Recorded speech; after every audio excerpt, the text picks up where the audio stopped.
ইরানের কাছে পরাজয়ের পর বেসামাল ট্রাম্প। মধ্যপ্রাচ্য চলমান ইরান যুক্তরাষ্ট্র সংঘাত নতুন মোড় নিয়েছে।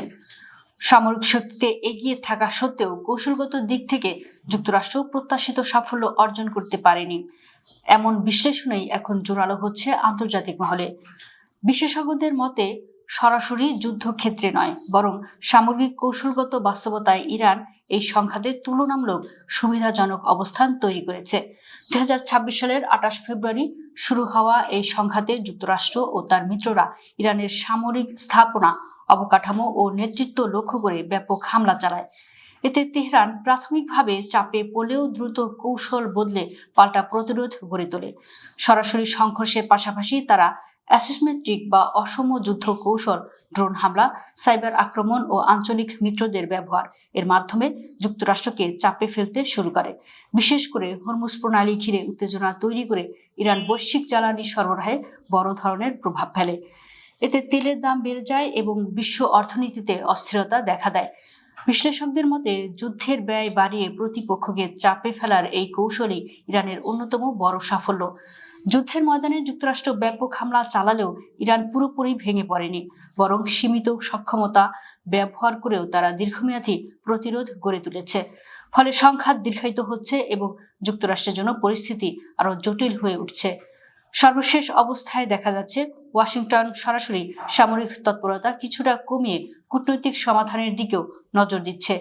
এই প্রেক্ষাপটে আবারও আলোচনায় উঠে এসেছেন যুক্তরাষ্ট্রের প্রেসিডেন্ট ডোনাল্ড ট্রাম্প। ইরান ইস্যুতে যুক্তরাষ্ট্রের পিছিয়ে পড়া নিয়ে সমালোচনা বাড়তেই তার সাম্প্রতিক বক্তব্যে অস্থিরতা লক্ষ্য করা যাচ্ছে।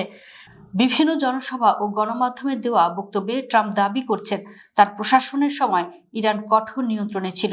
একই সঙ্গে তিনি বর্তমান নেতৃত্বকে দায়ী করে বলছেন ভুল নীতির কারণে তেহরান আজ আরও শক্তিশালী হয়ে উঠেছে।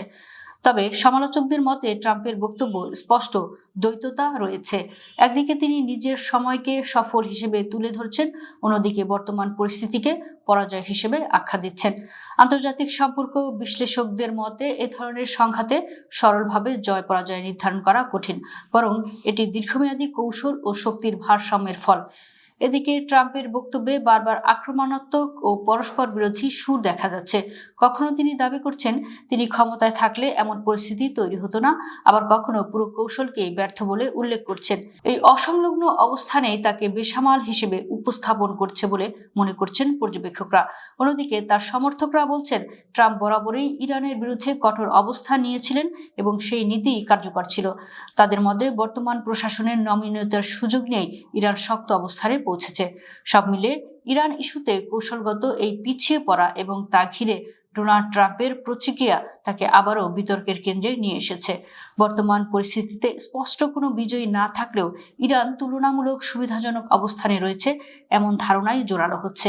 এখন দেখার বিষয় এই ইস্যু ট্রাম্পের ভবিষ্যৎ রাজনৈতিক অবস্থানকে কতটা প্রভাবিত করে।